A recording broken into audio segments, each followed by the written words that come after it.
पाठ 4 विदाई संभाषण अभ्यास। पाठ के साथ प्रश्न 1।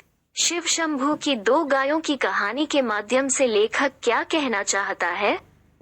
उत्तर। लेखक शिव शंभू की दो गायों की कहानी के माध्यम से कहना चाहता है कि भारत में मनुष्य ही नहीं, पशुओं में भी साथ रहने वालों के साथ लगाव होता है। वे उस व्यक्ति के बिछुड़ने पर भी दुखी होते हैं जो उन्हें कष्ट पहुंचाता है। यहाँ भावना प्रमुख होती है। हमारे देश में पशु पक्षियों को भी बिछड़ने के समय उदास देखा गया है। बिछड़ते समय वैर भाव को भुला दिया जाता है। विदाई का समय बड़ा करुणोत्पादक होता है। लॉर्ड कर्जन जैसे क्रूर आतताई के लिए भी भारत की निरीह जनता सहानुभूति का भाव रखती है। प्रश्न 2। 8 करोड़ प्रजा के गिड़गिड़ाकर विच्छेद न करने की प्रार्थना पर आय ने जरा भी ध्यान नहीं दिया। यहाँ किस ऐतिहासिक घटना की ओर संकेत किया गया है? उत्तर। लेखक ने यहाँ बंगाल के विभाजन की ऐतिहासिक घटना की ओर संकेत किया है। लॉर्ड कर्जन 2 बार भारत का वायसराय बनकर आया।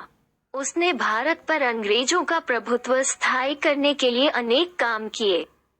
भारत में राष्ट्रवादी भावनाओं को कुचलने के लिए उसने बंगाल का विभाजन करने की योजना बनाई। कर्जन की इस चाल को देश की जनता समझ गई और उसने इस योजना का विरोध किया, परंतु कर्जन ने अपनी जिद को पूरा किया। बंगाल के 2 हिस्से कर दिए गए, पूर्वी बंगाल तथा पश्चिमी बंगाल। प्रश्न 3।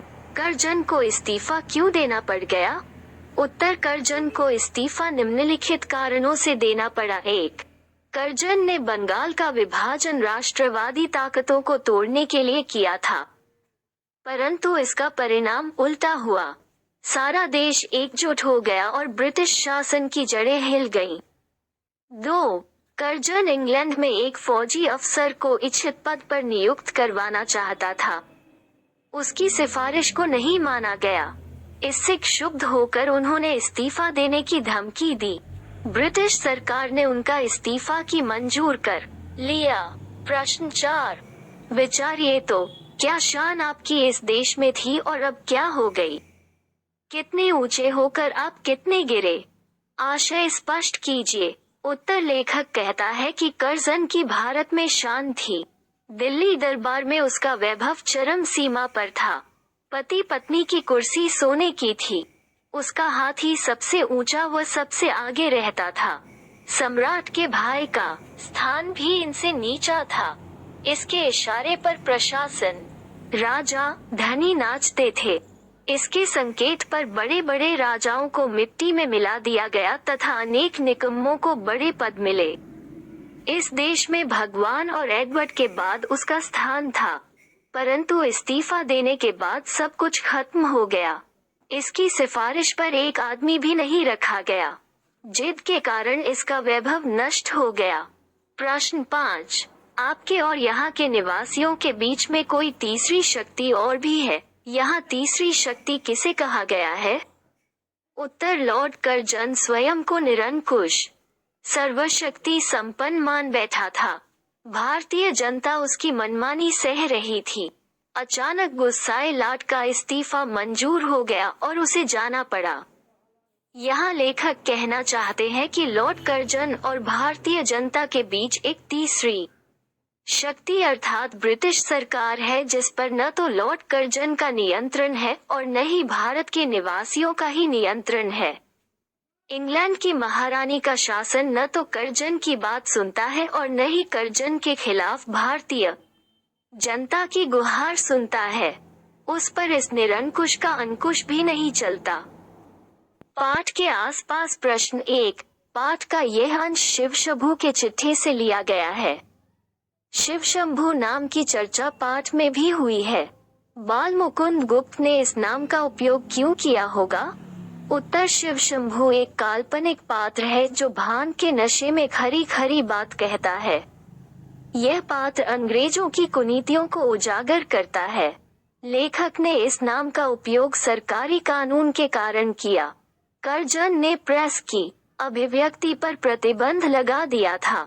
उस समय ब्रिटिश साम्राज्य से सीधी टक्कर लेने के हालात नहीं थे। परंतु शासन की पोल खोलकर जनता को जागरूक भी करना था। अतः काल्पनिक पात्र के जरिए अपनी मर्जी की बातें कहलवाई जाती थी। प्रश्न 2, नादिर से भी बढ़कर आपकी जिद है करजन के संदर्भ में क्या आपको यह बात सही लगती है? पक्ष या विपक्ष में तर्क दीजिए। उत्तर जी हाँ, करजन के संदर्भ में हमें यह बात सही लगती है। नादिर शाह एक क्रूर राजा था। उसने दिल्ली में कत्लेआम करवाया, परंतु आसिफ जाह ने तलवार गले में डालकर उसके आगे समर्पण कर कत्लेआम रोकने की प्रार्थना की, तो तुरंत कत्लेआम रोक दिया गया। करजन ने बंगाल का विभाजन किया। 8 करोड़ भारतवासियों की बार बार विनती करने पर भी उसने अपनी जिद नहीं छोड़ी। इस संदर्भ में करजन की जिद नादिर शाह से बड़ी है। वह नादिर शाह से अधिक क्रूर था। उसने जनहित की उपेक्षा की। प्रश्न 3, क्या आंख बंद करके मनमाने हुक्म चलाना और किसी की कुछ न सुनने का नाम ही शासन है? इन पंक्तियों को ध्यान में रखते हुए शासन क्या है, इस या रचा कीजिए। उत्तर, शासन किसी एक व्यक्ति की इच्छा से नहीं चलता। यह नियमों का समूह है जो अच्छी व्यवस्था का गठन करता है। यह प्रबंध जनहित के अनुरूप होनी चाहिए। निरंकुश शासक से जनता दुखी रहती है तथा कुछ समय बाद उसे शासक का विनाश हो जाता है। प्रजा को अभिव्यक्ति की स्वतंत्रता होनी चाहिए। हर नीति में जन कल्याण का भाव होना चाहिए।